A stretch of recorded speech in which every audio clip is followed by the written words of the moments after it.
Hi, I'm Jenny from the Philippines. Just want to share my realizations and rhema words for today.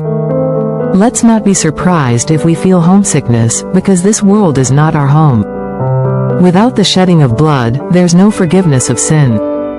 Psalms 37-23-24, The steps of a good man are ordered by the Lord, and he delighteth in his way. Though he fall, he shall not be utterly cast down, for the Lord upholdeth him with his hand. God is interested in every detail of your life. Zechariah chapter 4 verse 6-7 Niv, So he said to me, This is the word of the Lord to Zerubbabel. Not by might nor by power, but by my spirit, says the Lord Almighty. What are you, mighty mountain? Before Zerubbabel you will become level ground. Then he will bring out the capstone to shouts of, God bless it. God bless it. Only those who are powerless can walk in the spiritual confidence. Our confidence is in Christ alone. Spiritual confidence is a humble heart in a spiritual direction. We can only be humble if God can humble us. Then, we will start to listen to God, and we'll discover God's direction. There's a lot of things I want to do, but God doesn't allow it. Why am I alive? What is my given task? It's so deceiving to do the work of God without relating to the God of work. That's a relationship. When God assigns a task, it's never easy. God sometimes gives you grace anesthesia so you won't be overwhelmed. Serving is a God-assigned task, dependent on God's Spirit, all for His glory. Nobody can handle God's task. The real task is you and me. You and I are God's project. The task is what we are becoming while doing that task. Zerubbabel was governor of Judah. The temple became the Israelites' God. The thing you worship more than God becomes your God, such as your leader or your denomination. A thing assigned to you is meant to change you. Zerubbabel governed the rebuilding of God's temple. He finished the task not by force, not by strength or might, but by the Spirit of God. Our hope is in the powerful one, not in the powerful ones. To go against the temptation, to manipulate others to do our own agenda, are we not all guilty of that? Using people to fulfill our agenda, we are so good at manipulating others.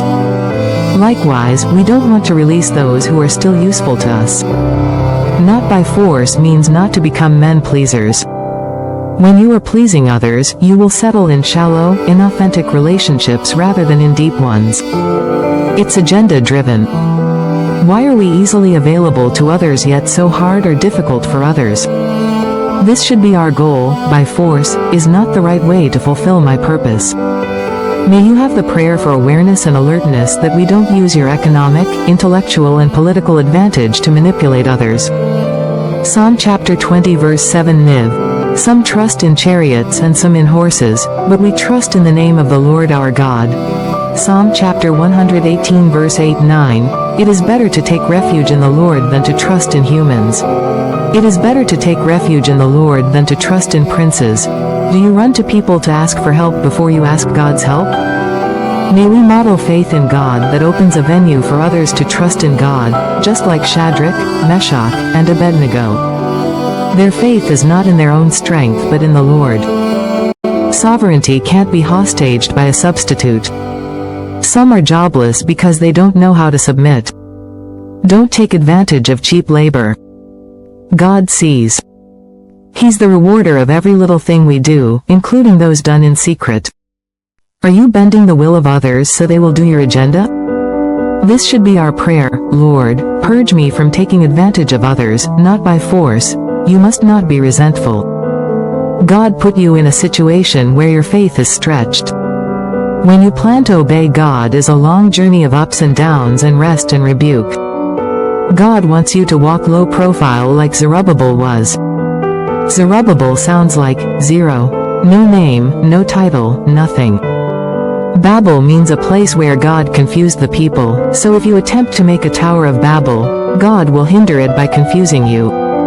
Satan attacks a person's weakness and integrity. Surrender is not enough. Add willingly, because God does not accept a forced surrender. It should be a surrender from a willing heart.